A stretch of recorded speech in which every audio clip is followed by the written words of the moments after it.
المجيد والفرقان الحميد. بسم الله الرحمن الرحيم. قل لا أسألكم عليه أجرا إلا المودة في القربى. صدق الله مولانا العظيم وصدق رسوله النبي الكريم الرؤوف الرحيم.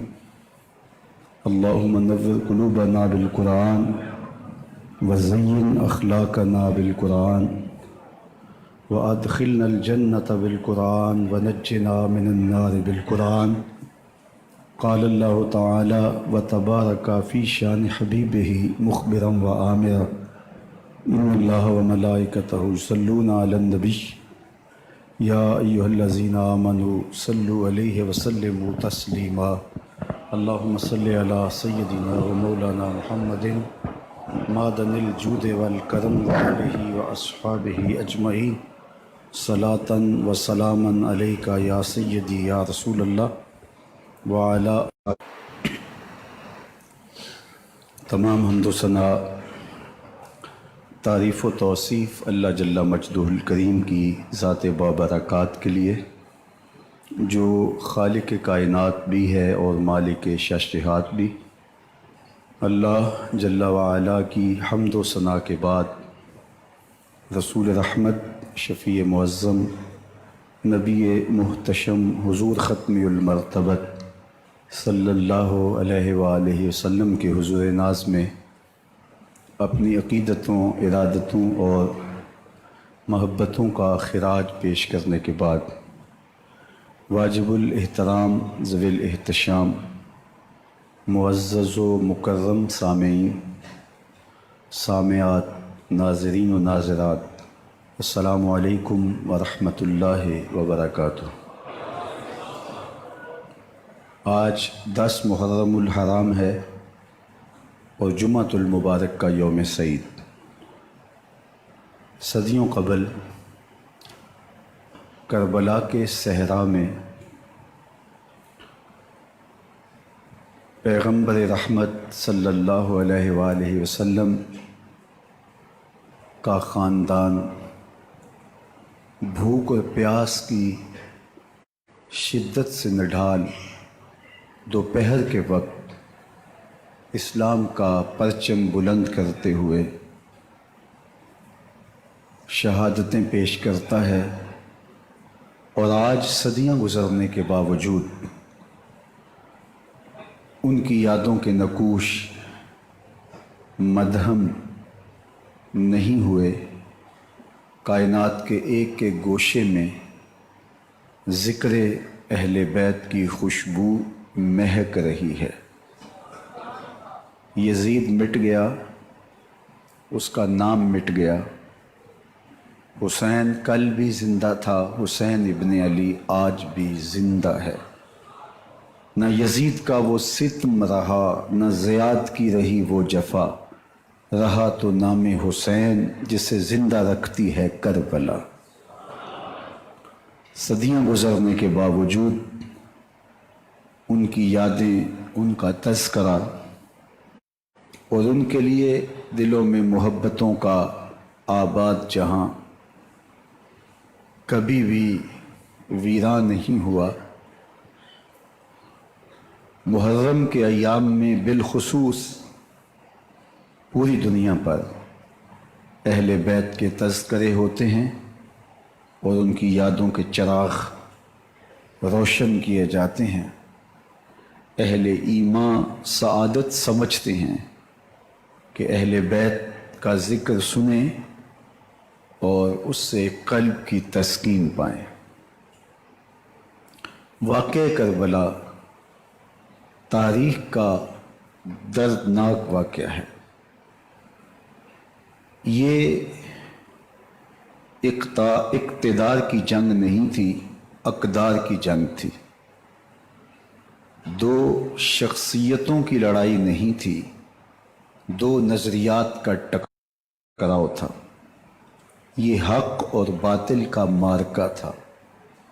یزید ظلم کا استعارہ ہے، حسین ابن علی امن کی علامت ہے. یزید جبر کا پتلا ہے، حسین صبر کا پیکر ہے. یزید اپنی بدطینت فطرت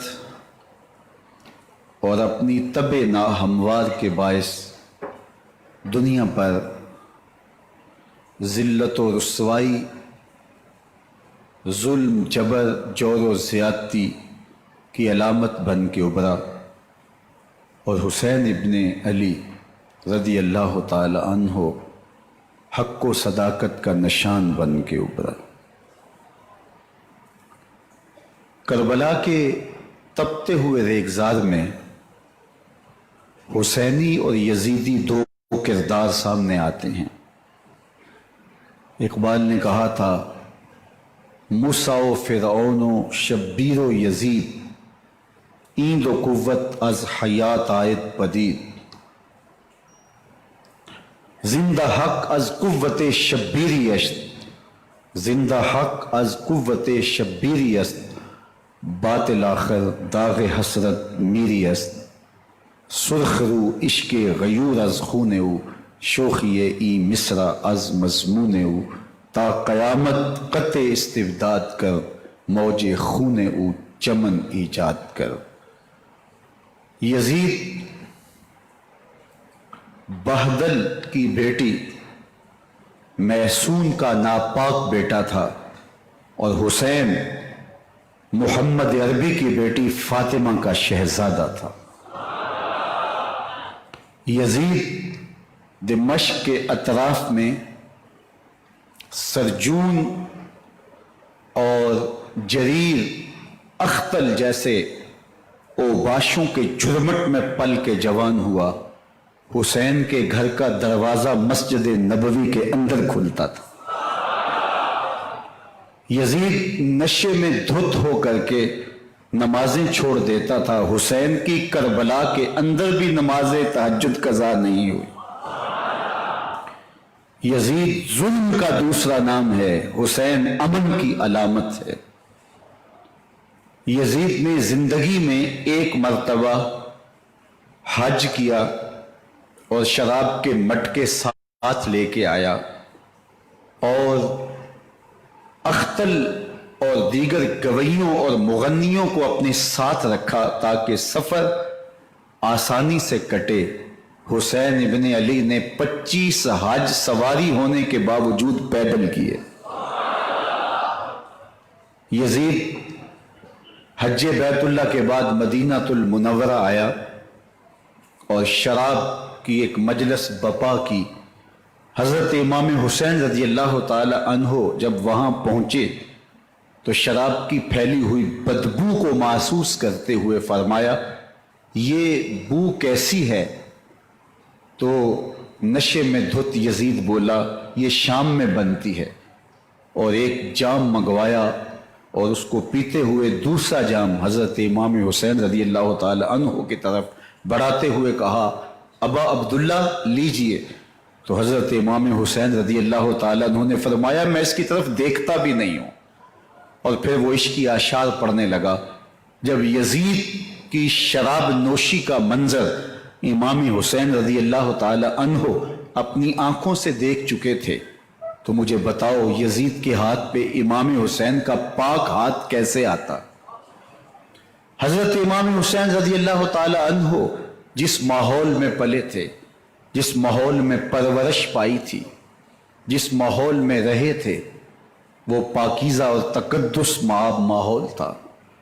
اور یزید کبھی اطراف دمشق میں، کبھی غوطہ میں، کبھی الخزرہ محل میں، اور کبھی کہاں اور کبھی کہاں داد عیش دیتا رہا اور لہو و لعب کے اندر مصروف رہا، اور اس کی زندگی ان چیزوں سے عبارت تھی۔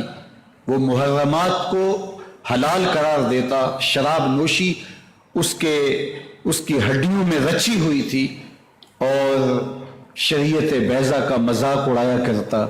اور حسین ابن علی رضی اللہ تعالی عنہ کی دوستیاں جن لوگوں سے تھی، وہ عبداللہ ابن عباس تھے، عبداللہ ابن عمر تھے، حضرت عبد الرحمن بن ابو بکر رضی اللہ تعالی عنہ تھے۔ یزید تو جوا کھیلتا رہا، یزید تو قمار بازی کرتا رہا، یزید تو شراب نوشی کرتا رہا اور حسین ابن علی مسجد نبوی کے ممبر میں حضور کے پہلوؤں میں بیٹھتے رہے۔ زمانے نے وہ منظر دیکھا کہ سرخ رنگ کے جوڑے پہنے ہوئے حسنین کریمین حجرہ فاطمہ سے نکلتے ہیں، کم عمری کی وجہ سے کبھی گرتے ہیں کبھی سنبھلتے ہیں، اور آقا کریم خطبہ ارشاد کر رہے ہیں، خطبہ چھوڑ کے حضور نے شہزادوں کو اٹھا لیا۔ وہ منظر بھی زمانے نے دیکھا۔ حضرت عبداللہ بن شداد کہتے ہیں کہ حضور سجدے میں تھے اور سجدہ اتنا طویل ہو گیا، ہمیں لگا یا تو وحی کا نزول ہو رہا ہے یا پھر اللہ کا حکم آ گیا اور اللہ کے محبوب کی روح قبض کر لی گئی۔ لیکن میں نے جب نظریں اٹھا کے کنکھیوں سے دیکھا تو کیا منظر تھا کہ حسین ابن علی حضور کی پشت پہ بیٹھے ہوئے اور میرے آقا سجدے کو طول دے رہے ہیں۔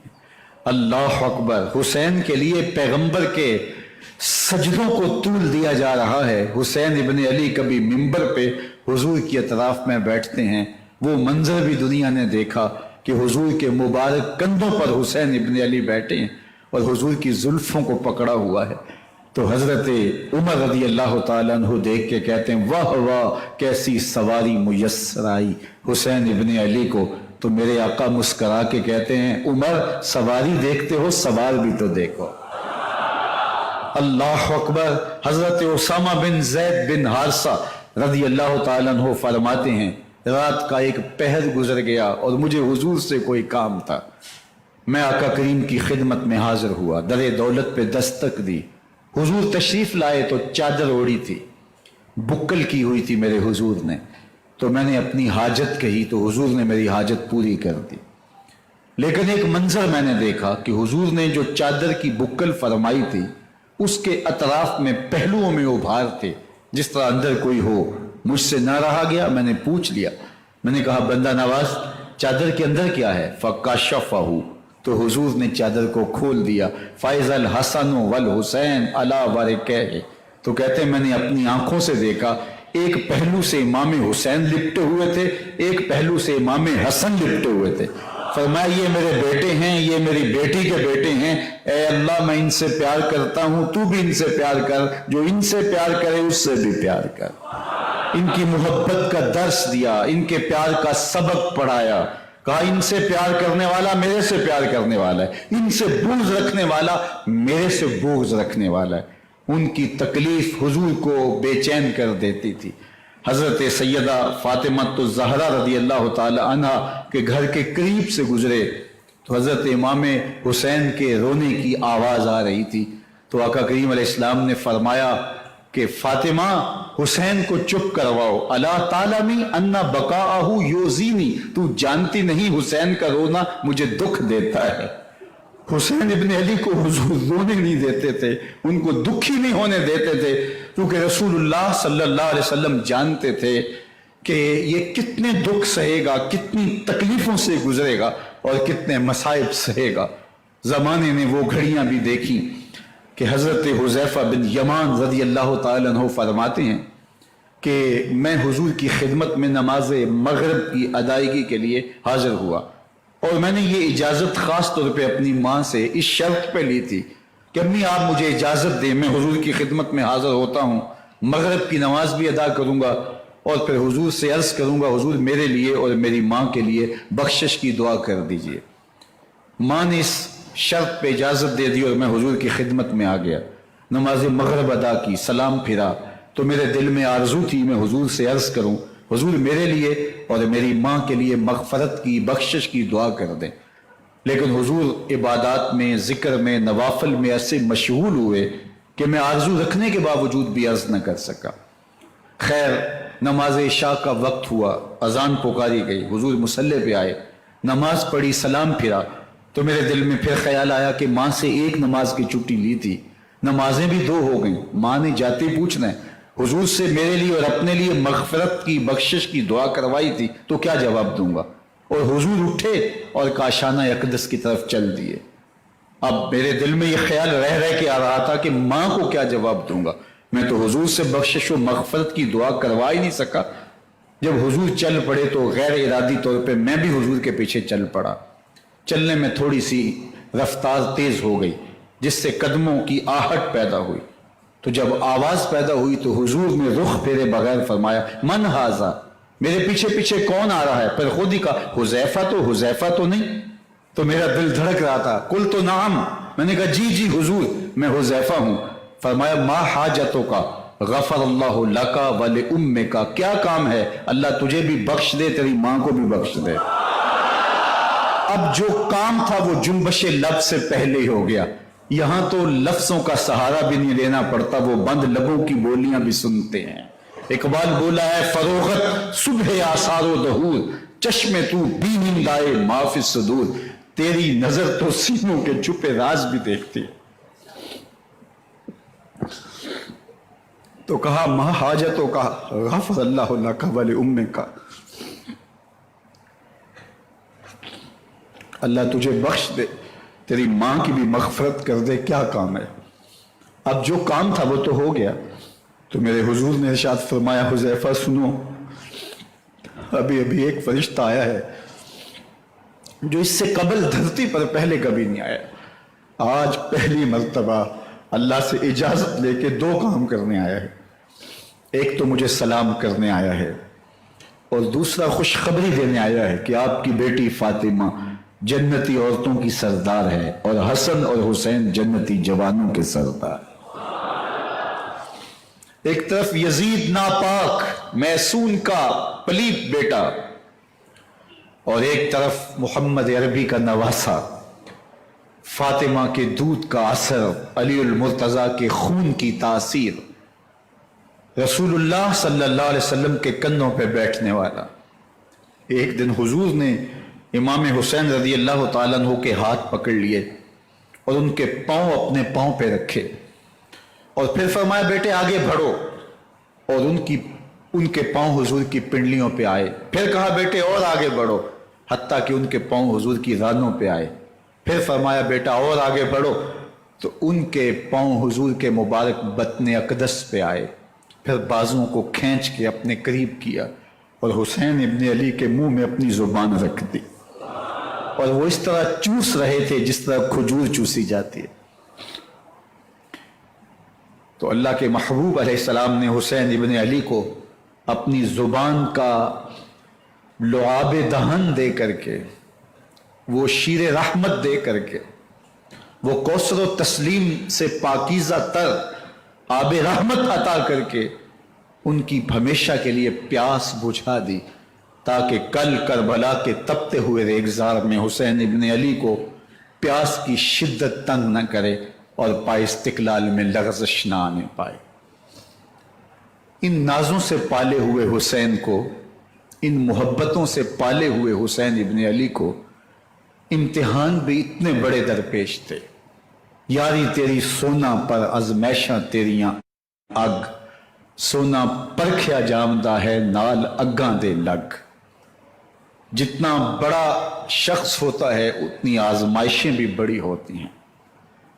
پیغمبر رحمت کی آغوش میں کھیلنے والا، حجرہ فاطمہ کا جانشین، مصلی رسول کا وارث، منبر رسول صلی اللہ علیہ وآلہ وسلم پر حضور کے مبارک پہلو اور گود میں بیٹھنے والا حسین، حضور کی زبان چوسنے والا حسین، حضور کے کندھوں پہ سواری کرنے والا حسین، آقا کریم علیہ الصلوۃ والسلام کے مبارک سجدے کی حالت کے اندر حضور کی پشت پہ کھیلنے والا حسین، جس حسین کا دروازہ مسجد نبوی کے اندر کھلتا تھا اور یزید کی کرتوتوں کے چشم دید گواہ تھے. یزید جب تخت نشین ہوتا ہے تو اسے یہ فکر ہوتی ہے کہ امام حسین، عبداللہ بن زبیر، عبداللہ بن عمر، عبداللہ ابن عباس یہ میری بیعت کریں. اور وہ ولید بن عقبہ کو لکھتا ہے کہ ہر صورت میں ان کی بیعت لو، اور اگر بیعت نہ دیں تو سختی کرو. حضرت امام حسین رضی اللہ تعالی عنہ کو بلاوا آتا ہے کہ آپ کو دارالامارت میں گورنر ہاؤس میں بلایا جا رہا ہے. ولید بن عقبہ کا پیغام آپ کو پہنچتا ہے. آپ اس وقت فرماتے ہیں کہ اس وقت جو پیغام پہنچا ہے وہ کسی خطرے سے خالی نہیں ہے، تو کچھ سواروں کو ساتھ لیا کہا تم دارالعمارت کے باہر کھڑے رہنا، اگر میری آواز بلند ہوئی تو اندر آ جانا، ورنہ تم انتظار کرنا۔ آپ اندر گئے۔ ولید بن عقبہ نے مروان کو بھی بلایا تھا۔ مروان بن حکم یہ گورنر مکہ، گورنر مدینہ ولید سے پہلے رہ چکا ہے، تو اس نے مشورہ دیا کہ سختی کی جائے۔ خیر ولید بن عقبہ نے کہا کہ یہ خط ہے، حضرت امیر معاویہ کا انتقال ہو گیا اور یزید تخت نشین ہوا ہے، لہٰذا وہ آپ سے بیعت کا مطالبہ کرتا ہے۔ تو حضرت امام حسین رضی اللہ تعالیٰ عنہ نے فرمایا کہ میرے جیسا شخص یوں چھپ کے بیعت نہیں کر سکتا، اور آپ واپس پلٹے۔ مروان بن حکم نے ولید بن عقبہ کو کہا کہ یہ موقع ہے جانے نہ دیا جائے، اگر یہ نکل گئے تو دوبارہ تم قابو نہیں پا سکو گے اور انہیں یہیں قتل کر دیا جائے۔ حضرت امام حسین رضی اللہ تعالیٰ عنہ نے یہ بات سن لی۔ کہتے ہیں حضرت امام حسین انہی قدموں کے بل واپس پلٹے اور مروان بن حکم سے مخاطب ہو کے کہا، مروان کیا بول رہا ہے؟ وہ خاموش ہو گیا۔ فرمایا تو جانتا نہیں ہم کون ہیں؟ آنا حسین ابن علی ابن ابی طالب، میں حسین ہوں، میں علی کا بیٹا ہوں، ہمارے گھر میں قرآن اترتا رہا ہے، وحی کا نزول ہوتا رہا ہے، وَيَزِيدُ ابن المعاویہ فاسقن فاجرن قاتل النفس سے کھینچتا چلا جا رہا ہے۔ اور جب باب مکہ سے پیچھے جنت البقیع کے قریب سے گنبد خضرا نگاہوں سے اوجل ہونے لگا تو اعظم چشتی مرحوم نے کہا، جان بدن سے نکلتی ہے اعظم، جان بدن سے نکلتی ہے اعظم، کوئی آسان ہے مدینے سے جدا ہونا؟ کوئی آسان ہے مدینے سے جدا ہونا؟ یہ اس شخص کی کہانی ہے جو 10 دن 5 دن مہینہ 2 ماہ وہاں رہتا ہے اور پھر اس شہر کو چھوڑ کے آنا اس کے لیے آسان نہیں ہوتا۔ اور مجھے بتاؤ کہ حسین جو پیدا مدینے میں ہوا، جس کے گھر کا دروازہ مسجد نبوی کے اندر کھلتا تھا، جو مسجد نبوی کے اندر پرورش پا کے جوان ہوتا ہے اور مدینے کی گلیوں میں کھیلتا رہا، اس حسین ابن علی کے لیے مدینہ چھوڑنا، اور پھر وہ اس بات کا علم اور شعور رکھتے تھے کہ یہ آخری بار حضور کے در پہ حاضری ہے، دوبارہ اس شہر نور میں نہیں آ سکوں گا، تو کیا قیامت ہوگی اور کیا منظر ہوگا۔ محمد بن حنفیہ کے علاوہ خاندان نبوت کے جتنے لوگ تھے ان سب نے شہر مدینہ کو الوداع کہا، اور رات کے موقع میں مدینہ المنورہ کو، مسجد نبوی کو چھوڑ کر کے مکہ کی جانب عازم سفر ہوئے۔ 3 شعبان المعظم کو مکہ المکرمہ پہنچتے ہیں، ادھر کوفیوں کے خطوط آنے شروع ہو جاتے ہیں۔ حضرت امام حسین رضی اللہ تعالیٰ عنہ مسلم بن عقیل رضی اللہ تعالیٰ عنہ کو صورتحال معلوم کرنے کے لیے بھیج دیتے ہیں۔ 40,000 کوفی آپ کے ہاتھ پہ بیعت کر لیتے ہیں۔ ادھر 25 پیدل حج کرنے والے حضرت امام حسین 8 ذی الحج کو احرام باندھتے ہیں، لیکن آپ کو پتہ چلتا ہے کہ حاجیوں کے روپ میں قاتل چھپا دیے گئے، تو آپ اس احرام کو حج کی بجائے عمرے میں بدلتے ہیں اور کوفے کی جانب عازم سفر ہوتے ہیں۔ کائنات والو، ذرا سینے پہ ہاتھ رکھ کے دیکھو کہ یہ کتنا مشکل مرحلہ تھا۔ اس دین کی آبرو کو بچانے کے لیے حضرت امام حسین رضی اللہ تعالیٰ عنہ نے کتنا بڑا قدم اٹھایا۔ آپ کے بہی خواہ، دوست، احباب عبداللہ بن عمر یہ سارے روکتے ہیں۔ عبداللہ بن عباس کہتے ہیں حضرت نہ جائیے، الکوفی لا یوفی، کوفی کبھی وفا نہیں کرتے، آپ کے والد کو وہاں شہید کیا گیا، لیکن آپ ایک فرض کو نبھانے جا رہے ہیں۔ میرے غم گسارو، میرے مہربانوں، نہ روکو مجھ کو جانے دو، مجھے نانے کے دی کی ڈوبتی کشتی بچانے دو، میں جاتا ہوں کہ دنیا پر وفا کا نام رہ جائے، میں رہوں نہ رہوں پر عظمت اسلام رہ جائے۔ میں نہیں جاتا تو نبی کے گھر کی آن جاتی ہے، میں نہیں جاتا تو نبی کے گھر کی آن جاتی ہے، تمہارا دین جاتا ہے میری غیرت ایمان جاتی ہے۔ حضرت امام حسین یہاں سے چلتے ہیں، ابھی راستے میں ہی پہنچتے ہیں کہ یہ خبر آتی ہے کہ کوفے والوں نے بے وفائی کر دی، حضرت مسلم بن عقیل رضی اللہ تعالیٰ عنہ کو شہید کر دیا گیا، نعمان بن بشیر معزول کر دیے گئے، ابن مرجانہ ابن زیاد وہاں متعین کر دیا گیا جو سخت گیر شخص تھا، اور اس نے لوگوں کو ڈرایا دھمکایا اور کوفے کے لوگوں کے دل بدل گئے اور وہ بیتیں توڑنے لگے۔ وہ منظر مسجد کوفہ کا کتنا دلگداز تھا، جب امام نماز کے لیے کھڑے ہوئے تو 40,000 لوگ آپ کے پیچھے تھا، جب سلام پھیرا اور امام نے دیکھا کہ پیچھے لوگ نہیں ہیں، پھر لوگوں نے اپنے دروازے بھی بند کر لیے۔ رات کی تنہائیاں ہیں اور حضرت مسلم بن عقیل کو کوئی پناہ دینے والا نہیں، لوگوں نے دروازے بند کر لیے کہ کہیں ہمارے گھر میں نہ آ جائیں اور ہم مشقت اور حکومتی جو ہے وہ تشدد کا شکار نہ ہوں۔ کتنا دردناک لمحہ ہے حضرت مسلم بن عقیل رضی اللہ تعالیٰ عنہ پہ، اور پھر حضرت مسلم بن عقیل بے دردی سے شہید کر دیے جاتے ہیں۔ آپ ابھی راستے میں ہیں، یہ ساری کہانی پہنچتی ہے کہ حضرت مسلم شہید کر دیے گئے اور بے دردی سے شہید کر دیے گئے۔ وہ جنہوں نے خط لکھے تھے کہ ہم آپ کے ساتھ ہیں اور ہم منتظر ہیں، چشم بڑا ہیں، آپ کے قدموں کی چاپ سننے کے لیے بےتاب ہیں، آج انہوں نے بیتیں توڑ دی، 40,000 کوفی منحرف ہو گئے۔ مسجد کوفہ کا وہ منظر کس قدر روح کو تڑپا دینے والا تھا۔ ہم پچھلے سال عصر اور مغرب کے درمیان جب کوفہ پہنچے تو سورج ڈوبنے کے قریب تھا۔ میں نے اپنی زندگی میں اتنا اداس موسم کہیں نہیں دیکھا جتنا اداس موسم کوفے میں دیکھا۔ ایسے لگتا تھا جس طرح کوفے کی آب و ہوا آج بھی شرمندہ ہے۔ جو مسلم بن عقیل اور خاندان نبوت کے ساتھ اہل کوفہ نے کیا، حضرت امام حسین رضی اللہ تعالیٰ عنہ کو ان کے بہی خواہوں نے، اعزاء نے، اقربا نے، دوستوں نے، آوان و انصار نے، ساتھیوں نے کہا کہ حضرت حالات یکسر تبدیل ہو گئے، اب ہمیں مراجعت کر جانی چاہیے، واپس پلٹ جانا چاہیے۔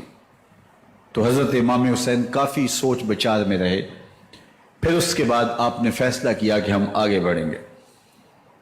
دوستوں نے کہا کہ حضرت اگر آپ آگے بڑھیں گے تو ہمیں لگتا ہے کہ وہ آپ کے ساتھ سلوک اچھا نہیں کریں گے اور آپ بچوں کے سامنے پیاسے شہید کر دیے جائیں گے۔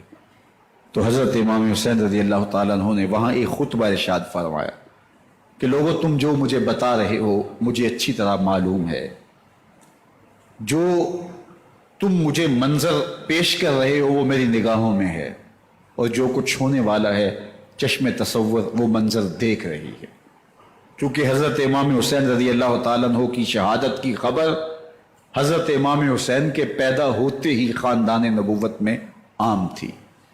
حضور علیہ الصلوۃ والسلام کو یہ بات جبریل امین نے آ کے بتائی تھی جب حسین ابن علی کے ساتھ حضور محبت کا اظہار کر رہے تھے، تو یہ جبریل امین نے آ کے کہا تھا حضور آپ کا یہ بیٹا ارض طف میں شہید کر دیا جائے گا، اور کربلا کی مٹی لا کے حضور کو دی اور ام سلمہ کو حضور نے عطا کر دی۔ حضرت ام سلمہ کہتی ہیں کہ ایک دن میں سوئی تو خواب دیکھا کہ حضور کے مبارک بال بکھرے ہوئے ہیں اور سخت پریشان ہیں، تو میں نے کہا کہ حضور آپ کی یہ کیا حالت ہے؟ وَبِيَدِهِ قَارُورَةٌ، اور حضور کے ہاتھ میں ایک شیشی ہے، فِيهَا دَمٌ، جس کے اندر خون ہے۔ تو میں نے کہا حضور یہ کیا؟ فرمایا میں قتل گاہ حسین سے آ رہا ہوں اور یہ حسین ابن علی کا خون ہے۔ تو کہا 10 محرم کا دن تھا، دوپہر کا یہ منظر تھا، میں قیلولہ کر کے اٹھی، جب میں نے دیکھا تو وہ شیشی جس میں کربلا کی مٹی رکھی تھی وہ خون بن چکی تھی۔ تو یہ خبر پہلے دی گئی تھی، یہ بتا دیا گیا تھا. فرمایا میرے دوستو جو تم مجھے بتاتے ہو میں اس سے بے خبر نہیں ہوں, یہ سب کچھ ہونے والا ہے, لیکن اس کے باوجود میں کیوں جا رہا ہوں. تو آپ کا ایک تاریخ ساز جملہ ہے جو کربلا کے فلسفے کو ہمارے سامنے رکھتا ہے کہ یہ اتنا بڑا امتحان کیوں دیا. حضرت امام حسین رضی اللہ تعالیٰ عنہ نے فرمایا وَلَكُمْ فِيَّ أُسْوَةٌ, میں اس لیے جا رہا ہوں قیامت تک ظلم, جبر اور ناانصافی کے خلاف کھڑے ہونے والوں کے لیے کوئی نمونہ تو ہو. میری زندگی قیامت تک ظلم, جبر اور استحصالی نظام کے خلاف کھڑے ہونے والوں کے لیے نمونہ ہے. تو حضرت امام حسین رضی اللہ تعالیٰ عنہ نے حق اور باطل کے درمیان ایک سرخ لکیر کھینچ دی اپنے خون سے. اب حق اور باطل کا امتیاز کرنا مشکل نہیں ہے, کوئی باطل پہ اڑا رہے تو الگ بات ہے, لیکن امتیاز کرنا مشکل نہیں ہے. حدود بالکل واضح کر دی. اقبال نے یہاں کتنی خوبصورتی کے ساتھ اس مضمون کو نبھایا. سرخ رو عشق غیور از خون او, شوخی ای مصرع از مضمون او, تا قیامت قطع استبداد کر, موج خون او چمن ایجاد کر. ایک جہاں آباد کر دیا, حق اور باطل کی راہیں اجال دی. اب لوگوں کو یزید کا چہرہ پہچاننے میں دیر نہیں لگتی. وقت کے ہر یزید کا چہرہ آسانی سے پہچانا جا سکتا ہے. یہ معرفت زمانے کو کروائی کس نے؟ حسین ابن علی نے کروائی رضی اللہ تعالی عنہ. تو حضرت امام حسین نے فرمایا کہ جو میرے ساتھ ہونے والا ہے میں اچھی طرح جانتا ہوں, لیکن میں اس کے باوجود آگے بڑھوں گا. پھر بڑھے اور کربلا میں جا کے خیمہ زن ہو گئے. 7 محرم کو پانی بند کر دیا گیا. پانی بند ہوا تو کھانا بھی میسر نہیں تھا, لیکن ذکر پانی کا ہوتا ہے اس لیے کہ کھانے کے بغیر انسان کئی دن کاٹ لیتا ہے, لیکن پانی کے بغیر گزر نہیں ہوتی. تو فرات کی نہر سامنے اپنی موجوں کے ساتھ چمک رہی ہے, لیکن ایک قطرہ آب بھی آل رسول کو نہیں دیا جا رہا. کائنات کے اندر ایسے انوکھے امتحان بھی ہوتے ہیں.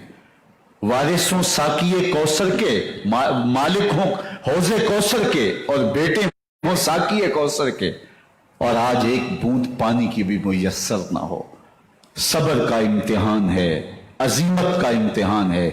حضرت امام حسین رضی اللہ تعالیٰ عنہ خیمہ زن ہو گئے. 3 دن تک پانی بند رہتا ہے. 9 محرم کو رات کی تنہائی میں حملہ آور ہونا چاہتے ہیں, لیکن آپ نے کہا کہ ہمیں اللہ کے حضور عبادت اور ذکر کے لیے وقت دیا جائے. ساری رات ذکر میں گزرتی ہے, عبادات میں گزرتی ہیں. رات کے اندھیرے میں آپ چراغ بجھا دیتے ہیں. آیان و انصار کو کہتے ہیں, آوان و انصار کو کہتے ہیں کہ ان کی دشمنی میرے ساتھ ہے, انہیں میرا خون چاہیے. اگر تم رات کی تاریکی میں نکل جاؤ تو میں تم سے کوئی مواخذہ نہیں کروں گا, اور یہ بھی تمہارا پیچھا نہیں کریں گے, اس لیے کہ ان کا مطلوب تم نہیں ہو, ان کا مطلوب میں ہوں. جب چراغ جلایا تو کوئی بھی نہیں گیا. مسلم بن نوسجہ کھڑے ہو کے کہتے ہیں حضرت اگر ہمارے بدن کو 70 بار کاٹا جائے اور جلایا جائے اور ہواؤں میں اڑا دیا جائے پھر بھی آپ کا ساتھ نہیں چھوڑیں گے. 70 سال کے بوڑھے ہیں حبیب بن مظاہر, کہتے ہیں حضرت آپ کو چھوڑ کے جائیں کہاں, آپ کو چھوڑ کے جائیں کہاں. کوئی ساتھ چھوڑنے کے لیے تیار نہیں ہے. پیاس ہے, سخت گرمی ہے, کربلا کا ماحول ہے. 72 افراد اور خاندان کی خواتین میدان کربلا میں خیمہ زن ہیں. دوسری طرف لشکر اعداء اشقیا 22,000 کی تعداد میں مقابلے میں, ایک روایت 30,000 کی ہے. ان صرف 72 پیاسے لوگوں کے لیے اتنے لوگوں کو جمع کرنے کا مقصد خوف زدہ کرنا تھا کہ یہ یزید کی بیعت کر لیں. شرط ہے کہ یزید کی بیعت کر لیں, محاصرے توڑ دیں گے, پانی دستیاب ہوگا, اعزاز و اکرام سے نوازا جائے گا, خزانوں کے منہ کھول دیے جائیں گے. لیکن حسین ابن علی کہتے تھے سب کچھ لٹ جائے گا, باطل کے ہاتھ پہ ہاتھ نہیں رکھوں گا. اللہ اکبر. اب صبح طلوع ہوتی ہے, عاشور کا دن چڑھتا ہے, سورج اپنی پوری تمازت کے ساتھ گرمی برسا رہا ہے. آج خاندان نبوت کا امتحان زمانے نے دیکھنا ہے. رسول اللہ کا لعاب چوسنے والا اس کے صبر کا آج امتحان ہے. حضور کے کندھوں پہ کھیلنے والے حسین کا آج امتحان ہے. اللہ اکبر. تیر چلتا ہے۔ حسین ابن علی تمام حجت کرتے ہیں، میں نے تمہارا کچھ نہیں بگاڑا، میں نے کسی کا خون نہیں کیا، میں نے کوئی زیادتی نہیں کی، میں تمہارے نبی کا نواسا ہوں، رسول اللہ صلی اللہ علیہ وآلہ وسلم کے کندھوں پہ کھیلتا رہا ہوں، حضور کا لعاب چوستا رہا ہوں، اور حضور نے میرے جو ہے وہ گلے کو اور میرے منہ کو بوسے دیے ہیں، میں بوسا گاہے رسول صلی اللہ علیہ وآلہ وسلم ہوں۔ لیکن ان اشقیاء کے دل پر کوئی چیز اثر انداز نہیں ہوتی۔ ایک ہور ہے، اللہ اس کے دل میں نرمی ڈالتا ہے، پہلے تو امام حسین کو گھیر کے لے کر کے آتا ہے، لیکن بعد میں وہ قافلہ یزید سے قافلہ حسین کی طرف آ جاتا ہے۔ امام حسین فرماتے تو دنیا میں بھی ہور ہے، آخرت میں بھی ہور ہے، آزادی مل جاتی ہے۔ باقی 22,000 کا لشکر جرار امام حسین کے قتل کے در پائے ہے۔ پھر تاریخ نے خاندان نبوت کا وہ انوکھا امتحان دیکھا۔ حضرت امام حسین کے بچے بالخصوص خواتین پیاس کی شدت میں زبانیں خشک ہیں، حلق خشک ہیں، زبانیں کانٹا ہو گئیں۔ حضرت سکینہ تڑپ کے اپنے باپ سے کہتی ہیں کہ مجھے 2 سال کے علی 6 ماہ کے علی اصغر کی پیاس نہیں دیکھی جا رہی۔ بچے کو ہاتھوں پہ اٹھاتے ہیں اور نہر فرات کے کنارے پہنچ کے فرماتے ہیں اشقیاء سے مخاطب ہو کے، تمہارا معاملہ میرے ساتھ ہے، اس 6 ماہ کے بچے نے تمہارا کچھ نہیں بگاڑا، اور چلو بھر کے اس کا حلق سیراب کرنا چاہتے ہیں۔ ایک 2 شاخہ تیر آتا ہے جو حضرت علی اصغر کے گلے کو چیر دیتا ہے۔ راوی لکھتے ہیں کہ وہ عام تیر نہیں تھا، جانوروں کو شکار کرنے کے لیے جو بڑے تیر ہوتے ہیں وہ 2 شاخہ تیر تھا، وہ گردن کو کاٹ دیتا ہے، خون بہنے لگتا ہے، گردن لٹک جاتی ہے۔ حضرت امام حسین وہ بہتا ہوا خون اپنے چلو میں لیتے ہیں اور آسمان کی طرف اچھال کے کہتے ہیں مالک حسین کی یہ قربانی بھی قبول فرما۔ یہ تماشا لبے بام نہیں ہے، بچہ بیمار ہو ڈاکٹر جواب دے دیں، ماں باپ کے ہاتھ پھول جاتے ہیں، زندگی کی سانسیں ابھی چل رہی ہوتی ہیں، لیکن ڈاکٹر کہے کہ یہ میرے بس کا روگ نہیں ہے، کہیں اور لے جاؤ، تو زندگی کا لف و نشر غیر مرتب ہو جاتا ہے۔ میں سلام پیش نہ کروں حسین ابن علی کو، 6 ماہ کا علی اصغر ہاتھوں میں دم توڑتا ہے، گردن لٹک جاتی ہے، خون بہ رہا ہے، اب خیموں کی طرف بڑھ رہے ہیں، لیکن زبان پہ شکایت نہیں ہے، کہتے ہیں مالک حسین کی یہ قربانی قبول کر لے۔ اب خیموں کی طرف آنا، شہر بانو، ام رباب، سیدہ زینب، حضرت سکینہ سلام اللہ علیہا کا سامنا کوئی آسان کام نہیں تھا، لیکن حسین ابن علی آتے ہیں، شہزادے کو یہاں خیموں کے قریب رکھ کے کہتے ہیں کہ یہ حوض کوثر سے سیراب ہو گیا ہے۔ اللہ اکبر، کوہرام مچ جاتا ہے خیموں کے اندر، کیا منظر ہوگا، اور ان کو کن الفاظ کے پیرائے میں ڈھال کر کے ان کیفیات کو بیان کیا جا سکتا ہے جو اہل بیت کے خیموں کے اندر علی اصغر کی شہادت کے بعد کا منظر رقم ہو رہا ہوگا۔ اللہ اکبر، ادھر اشقیاء آوازیں دے رہے ہیں، مبارزت کے لیے پکار رہے ہیں۔ زمانے نے پھر وہ منظر بھی دیکھا کہ جوان بیٹے کو 18 سال کی کمائی حضرت امام حسین میدان عمل میں بھیج رہے ہیں، وہ علی اکبر جو حسین کا نور نظر ہے، آنکھوں کا قرار ہے، دل کی تسکین ہے۔ اور پھر حضرت علی اکبر جب گھوڑے کی زین سے فرش زمین پہ گرتے ہیں تو باپ کو آواز دیتے ہیں، اور حضرت امام حسین جو ہے وہ آگے جا کے بیٹے کی لاش اٹھاتے ہیں۔ اللہ اکبر، 18 سال کے بیٹے کی لاش کو کندھوں پہ اٹھا کے خیموں تک لاتے ہیں اور ہاتھ پھیلا کے کہتے ہیں مالک حسین کی یہ قربانی بھی قبول فرما لے۔ کبھی محمد قاسم بن حسن کی لاش اٹھا کے لاتے ہیں، کبھی اون و محمد کی لاشیں اٹھا کے لاتے ہیں، بتیجوں کی، بھانجوں کی، بھائی عباس کے کٹے ہوئے بازو اور زخموں سے چھدا ہوا لاشا۔ کیا کیا قیامتیں تھیں جو اس کربلا کے ایک میدان کے اندر نہیں توڑی گئیں۔ حضرت امام حسین پر دکھ پہ دکھ، تکلیفوں پہ تکلیفیں، اب 71 لاشیں اٹھا کے خیموں تک پہنچا چکے، اور ادھر مبارزت کی دعوت دی جا رہی، آؤ میدان عمل میں آؤ، اب دیر کیوں کر رہے ہو۔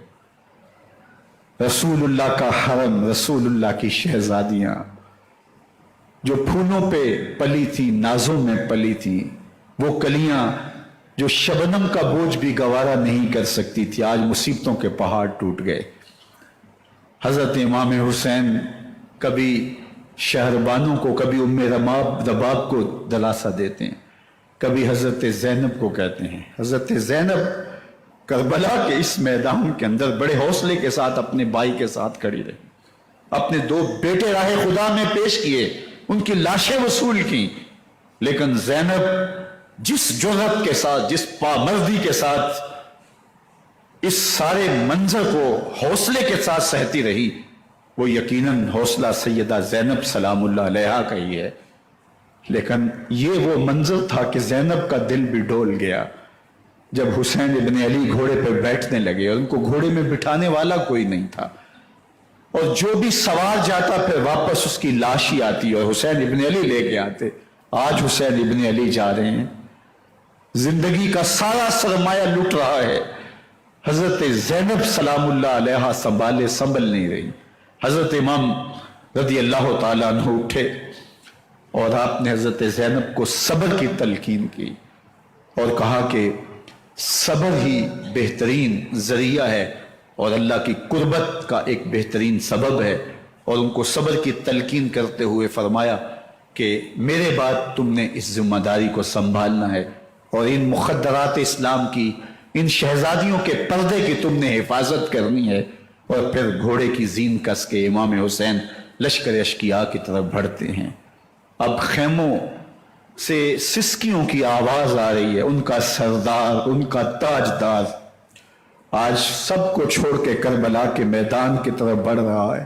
جرم کیا کیا، قصور کیا کیا، اس نے کیا زیادتی کی کہ آج نیزوں اور انیوں کے مقابلے میں 22,000 کا لشکر حضرت امام حسین پہ ٹوٹ پڑتا ہے۔ آپ پھر تمام حجت کرتے ہیں میں نے کسی کو قتل نہیں کیا، خون ناحق نہیں بہایا، میرے خون کے درپے کیوں ہو، اپنی آخرت کیوں برباد کرتے ہو؟ تم جانتے نہیں میں کون ہوں، میں تمہارے نبی کا نواسا ہوں۔ لیکن ابن زیاد کہتا ہے مقابلے میں آؤ۔ پھر حضرت امام حسین رضی اللہ تعالیٰ عنہ مقابلے میں آتے ہیں، اور جب گھوڑے کو ایڑ لگا کے دشمن اشقیاء پہ ٹوٹتے ہیں تو پھر ایسا منظر ہوتا ہے کہ وہ بھیڑ بکریوں کی طرح آگے بھاگتے ہیں۔ 71 زخم کلیجے پہ لیے شجاعت کا یہ پیکر جب میدان میں آتا ہے، آواز آتی یہ کون ذی وقار ہے، بلا کا شاہ سوار ہے، لباس ہے پھٹا ہوا، غبار سے اٹا ہوا، تمام جسم نازنی چتا ہوا کٹا ہوا، یہ نبی کا نور عین ہے، یہ بال یقین ہو سکتا ہے، یہ حسین ابن علی رضی اللہ تعالیٰ عنہ۔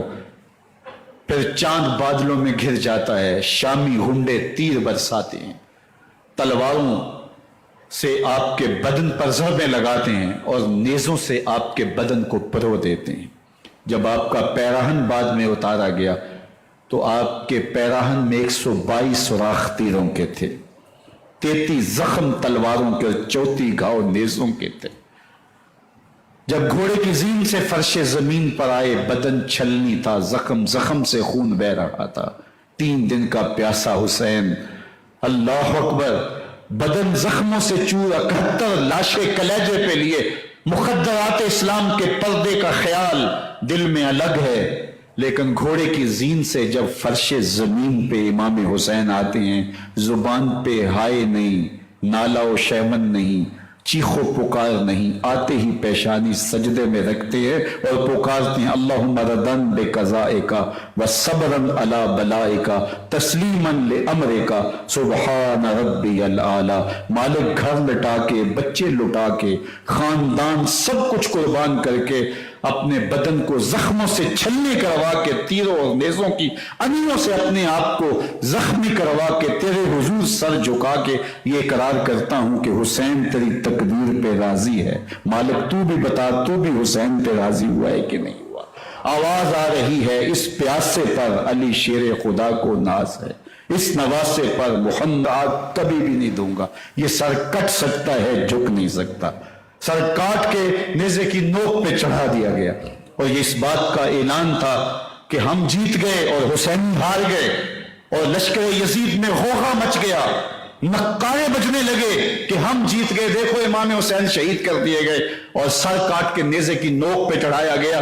لیکن لشکر یزید سے آواز آئی، یہ کیسا سر ہے جو کٹ کے بھی سر بلندی ہے، کٹ گیا ہے پھر بھی اونچا ہے۔ اللہ اکبر، یہ سر سجدے میں کٹا ہے، رب کے حضور عبادت کی حالت میں کٹا ہے۔ حسین آج بھی سجدے میں ہے، اللہ اکبر، حسین آج بھی سجدے میں ہے، بلکہ کٹے ہوئے سر کا رخ زمین کی جانب تھا اور کٹی گردن آسمان کی طرف، یوں نیزے پہ پرویا گیا۔ اللہ اکبر، ایک شاعر نے نقشہ کھینچا، بآنکھ سر نیزے پہ اور سوئے زمین ہے روح، یعنی سجدہ ثانی کی ہے آرزو۔ رکعت کے 2 سجدے ہوتے ہیں، ابھی ایک سجدہ ہوا تھا کہ دست قاتل نے سر کاٹ دیا، کہا حسین کی پیشانی میں دوسرے سجدے کی تمنا مچل رہی۔ یہ تھا حسین ابن علی کا سجدہ، ساری زندگی رب کے حضور سجدہ قضا نہیں ہونے دیا۔ آج پانی نہیں ہے، اللہ اکبر، آج تیمم کر لیتے ہیں، آج اپنے خون کو اوڑھ کر کے حسین نے اپنی پیشانی اپنے مالک کے حضور جھکا کر کے عظیمت کی وہ انوکھی داستان رقم کر دی کہ صدیاں گزرنے کے باوجود بھی ان کی یادوں کے چراغ روشن ہیں۔ جب حضرت امام حسین اور دوسرے آیان و انصار کو شہید کر دیا گیا تو ان کے سر نیزوں کی نوک پہ چڑھا دیے گئے۔ حضرت امام حسین کا کٹا ہوا سر اور باقی 71 افراد کے کٹے ہوئے سر نیزوں کی نوک پہ، اور 10 سواروں کو ابن سعد نے کہا کہ ان کو رون دو، اور گھوڑوں کی ٹاپوں تلے حضرت امام حسین رضی اللہ تعالیٰ عنہ اور ان کے آوان و انصار کو جو ہے وہ روندا گیا، حتیٰ کہ ان کی استخوان مبارک، ان کی ہڈیاں بھی چور چور ہو گئیں۔ روننے سے قبل ان کا لباس اتار لیا، ان کے کپڑے اتار لیے گئے۔ اللہ اکبر، کیسی دردناک گھڑیاں تھی۔ یزید کا صرف یہی بد کرداری کا مرحلہ نہیں تھا، اس کربلا کے صحرا کے اندر یزید نے جس طرح امام حسین رضی اللہ تعالیٰ عنہ کو شہید کیا اور حضرت امام حسین کے خاندان کو شہید کیا، جب مدینہ المنورہ پر یزید نے مسلم بن عقبہ کو مقرر کیا، جس کو بزرگوں نے مصرب بن عقبہ کہا ہے، تو اس کو کہا 3 دن تک مدینے کا حرم تمہارے لیے حلال ہوگا، جو چاہو تم کرنا، اور شامی فوجوں کو اجازت ہوگی۔ تو وہاں بھی انہوں نے 10,000 تابعین اور 700 صحابہ کو شہید کیا۔ حضرت ابو سعید خدری رضی اللہ تعالیٰ عنہ گھر سے باہر نکلے، کافی بوڑھے ہو چکے تھے، تو انہوں نے حضرت ابو سعید خدری کو پکڑ لیا، کہا تم کون ہو؟ کہا مجھے ابو سعید خدری کہتے ہیں۔ تو کہا ہاں تمہارا نام سنا ہے، اور داڑھی سے پکڑ کے کھینچا اور کہا کہ ہے تمہارے پاس جو ہمیں دو؟ تو کہا کہ میرے پاس تو کچھ بھی نہیں، میں تو فقیر آدمی ہوں۔ تو ان کے گھر ان کو لے گئے، تو 2 کبوتر رکھے تھے حضرت ابو سعید خدری نے، تو وہ کبوتر لوٹ کے لے گئے۔ اللہ اکبر، حضرت ابن سنان رضی اللہ تعالیٰ عنہ کو، جو حضور کے علم بردار تھے فتح مکہ کے دن، ان کو ستو پہلے پلائے اور پھر ان کی گردن کاٹی گئی اور کہا یہ ہے وہ ستو جو تم زندگی میں آخری بار پیو گے۔ ایک گھر میں داخل ہوئی جو ہے وہ شامی فوج، تو ایک خاتون کے ابھی بچہ پیدا ہوا تھا، اور قابلہ نے، دائیا نے وہ بچہ ماں کی چھاتی پہ لٹایا، اور وہ ماں کا پہلا دودھ پی رہا تھا۔ تو یہ جا کے کہنے لگے نکالو تمہارے پاس جو کچھ ہے۔ تو اس خاتون نے کہا تم جانتے ہو یہ بچہ کون ہے؟ تو انہوں نے کہا ہم نہیں جانتے۔ کہا یہ حضرت ابن ابی کبشہ انماری رضی اللہ تعالیٰ عنہ کا بچہ ہے، اور یہ وہ صحابی ہیں کہ جو بیت الشجرہ کے موقع پہ حضور کے ہاتھ پہ بیعت کرتے ہیں۔ انہوں نے اس چیز کا لحاظ نہ کیا کہ جو کچھ ہے وہ ہمیں دو، ورنہ تیرے بچے کے نہیں چھوڑیں گے۔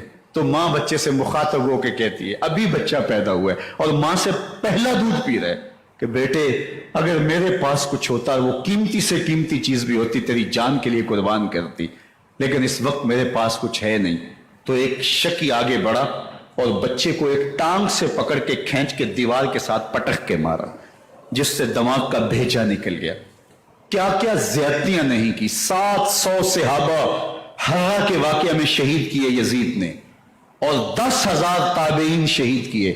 مسجد نبوی میں ممبر رسول کے ساتھ گھوڑے باندھے، اور وہ ممبر رسول اور مصلی رسول کے قریب لیڈ کرتے رہے، حضرت سعید بن المسیب فرماتے ہیں میں نابینا تھا اور حضور کے روضہ انور کے پاس بیٹھا تھا اور یزید کے سپاہی آتے جو بھی مسجد میں نظر آتا پکڑ کے لے جاتے، مجھے نابینا سمجھ کے چھوڑ دیتے، لیکن میں پریشان تھا کہ ظہر کا وقت ہوگا، عصر کا وقت ہوگا، مغرب عشاء کا وقت ہوگا، نہ اذان نہ اقامت نہ جماعت، تو کیسے مجھے پتہ چلے گا کہ نماز کا وقت ہو گیا اور کیسی میری نمازوں کا کیا بنے گا؟ میں اس فکر میں بیٹھا تھا۔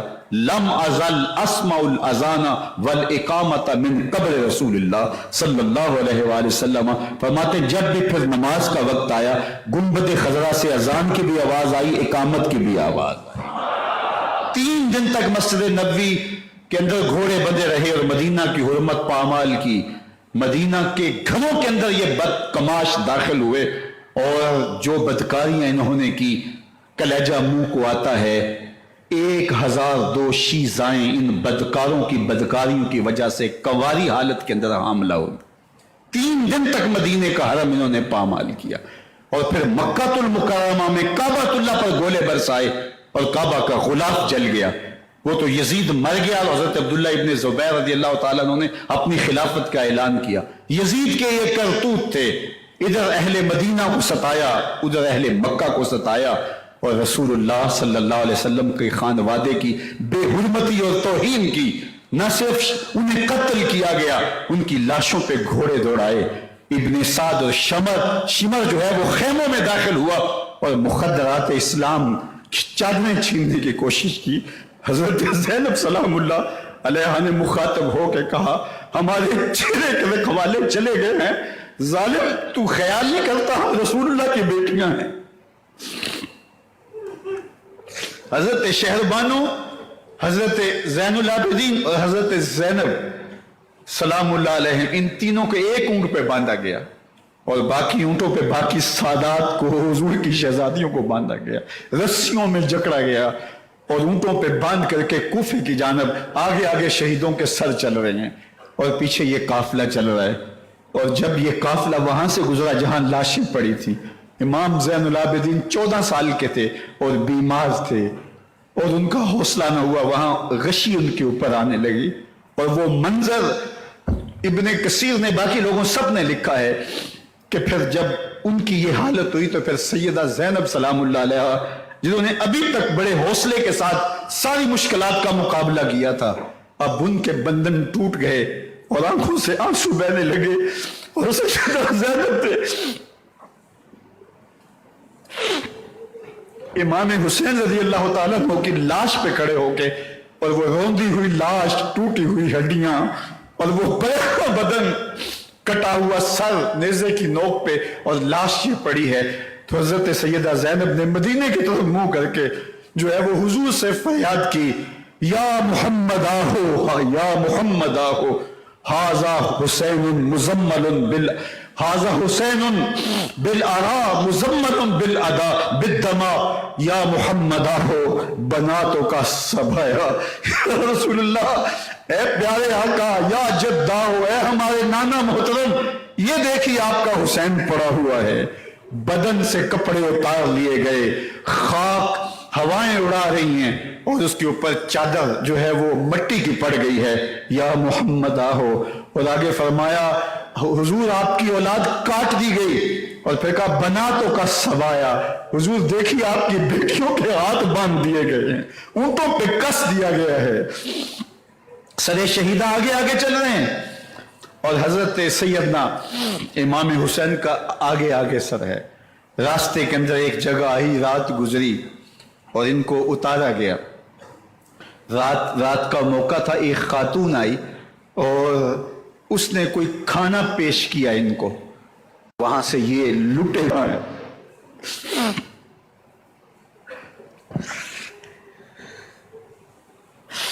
بے مروت بے وفا تیرا بھی کیا افسانہ ہے، جس نے اپنی ہی شمع کو گل کیا تو وہ پروانہ ہے۔ اپنے پیغمبر کے شہزادوں کو اور اپنے پیغمبر کی شہزادیوں کو جو دکھ اس امت نے دیے، یہ کائنات کی ایک انوکھی داستان ہے۔ انشاءاللہ اس پہ اگلے جمعۃ المبارک کو پھر بات ہوگی، اور یہ سفر جو یہاں سے شروع ہوا یہ مدینے تک کیسے ہوا، ایک یا دو خطبات جمعات المبارک میں اس عنوان سے ہم انشاءاللہ بات کریں گے۔ میری آرزو یہ تھی کہ نماز عصر تک یہ محفل بعد میں بھی جاری رہے، لیکن میں جب پہنچا ہوں تو میں نے لوگوں کا ہجوم اور پارکنگ کی صورتحال اور باہر کی گرمی کا اندازہ کیا ہے۔ اب نماز جمعہ کی ادائیگی کے بعد انشاءاللہ ایک تلاوت، ایک نعت شریف اور منقبت، اور اس کے بعد ذکر شریف اور مختصر دعا کر کے انشاءاللہ ہم آج کی اس مجلس کو اختتام کی طرف لے جائیں گے، اور اگلے جمعۃ المبارک کو انشاءاللہ اس عنوان سے پھر بات ہوگی۔ اللہ ہمیں اسوہ شبیری پہ عمل کی توفیق عطا کرے اور ان کے نقوش پاک کی برکتیں دے، اہل بیت کی محبت ہماری روحوں میں جذب کر دے، اور جس عظیمت کے ساتھ، جس حوصلے کے ساتھ انہوں نے دکھوں کو جھیلا، جنہوں نے مشکلات کا سامنا کیا، جو دہکتی آگ کے شعلوں پر، جو دہکتی آگ کے شعلوں پہ سویا وہ حسین، جو جوان بیٹے کی میت پر نہ رویا وہ حسین، جس نے سب کچھ کھو کے کچھ نہ کھویا وہ حسین، مرتبہ اسلام کا جس نے دوبالا کر دیا، خون میں جس کے دو عالم نے اجالا کر دیا، جو کہ سوزے غم کو سانچے میں خوشی کے ڈھال کے مسکرایا موت کی آنکھوں میں آنکھیں ڈال کے۔ اے حسین ابن علی تم پر سلام، نازش آل نبی تم پر سلام۔ ذرا میرے ساتھ یہ پڑھ لیجئے، اے حسین ابن علی تم پر سلام، نازش آل نبی تم پر سلام، تم پہ لاکھوں رحمتیں لاکھوں سلام، اے شہیدان محبت کے امام، لالا گو لالا بدن لالا کفن، اے چمن اندر چمن اندر چمن، زندگی ہی زندگی تیری حیات، اے حیات اندر حیات، افتخار ملت بیضا ہے تو، رب کعبہ کی قسم یکتا ہے تو، فخر کا دل میں دریچہ باز کرنا چاہیے، جن کا تو آقا ہے ان کو ناز کرنا چاہیے۔ وآخر دعوانا ان الحمدللہ۔